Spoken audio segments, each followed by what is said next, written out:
Built in 1876 of sawn board and timbers from a local sawmill, the Cedar Creek Grist Mill sits on a rock outcropping above the creek's rushing waters. The original water wheel was replaced in 1886 with a turbine to power the milling machinery. A flume brought water from a log dam across the creek. In 1980, a group of area residents formed the nonprofit Friends of the Cedar Creek Grist Mill. The group leases the building from the state and began a major rehabilitation. So in 1980, the Friends of the Cedar Creek Grist Mill volunteer organization was founded. Since our inception, we received no federal monies, nor have we received a cent from the state of Washington. All has been done through donations, all the restoration and all the maintenance. So as we started the restoration, we wanted to do it as authentically as possible. So out came the broad axes and the adzes to hew the timbers, which you see inside. They're also held together with wooden dowels. And at the time, we had a trained blacksmith who handmade all the braces to hold up the timbers. The Friends of the Cedar Creek Grist Mill recently received the Preservation Stewardship Award from the Washington Department of Archaeology and Historic Preservation.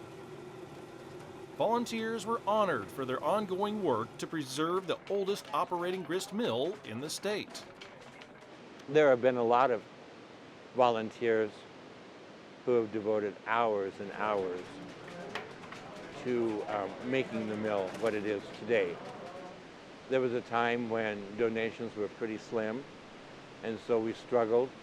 The women would cook the meals to help the work parties as they were restoring the mill.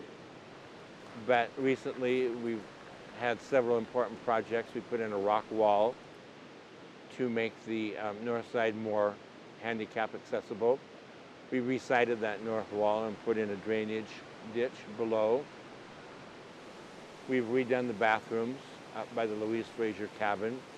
We put in a storage room on the cabin, and we've got the caretaker who's living there now. To help pay for the rehab work, the group held many fundraisers coupled with numerous donations. Volunteers contributed thousands of hours over a 9-year period in order to make the mill working again. I've loved machinery of all sorts ever since I was a little kid. And we meet a lot of good people.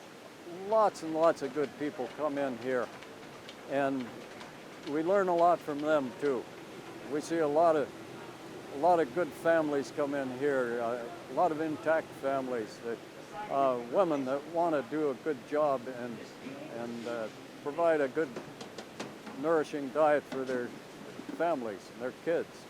And we see a lot of kids that are picking up these ideas here to see this machinery run, taking power right off the river and making the wheels turn and grind something. They're mystified by it. And you just wonder what kind of engineers or mechanics you're turning out, homemakers and things like that, what kind of influence you might have. Friends of the Cedar Creek Grist Mill were acknowledged for their dedication to preserving the 140-year-old mill and sharing its history as a living museum and venue to interpret centuries-old technology. For 2011, we had visitors from 38 of the 50 states and 52 foreign countries, if you can believe it. Wow. 9 miles out of Woodland, 52 foreign countries.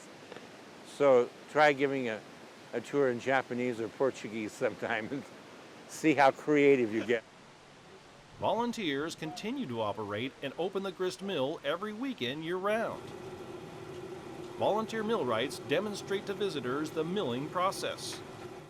It's truly wonderful. I never get used to it.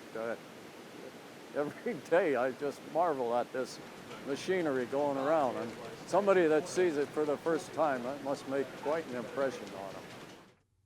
Tours of the grist mill are available Saturdays 1 to 4 p.m. and Sundays 2 to 4 p.m. There are special events on the last Saturday of the month from now through October. For more information, visit cedarcreekgristmill.com. For their volunteering efforts at preserving a 140-year-old mill as a historic site for the education and enjoyment of visitors, families, and students. The Friends of the Cedar Creek Grist Mill are our personal best.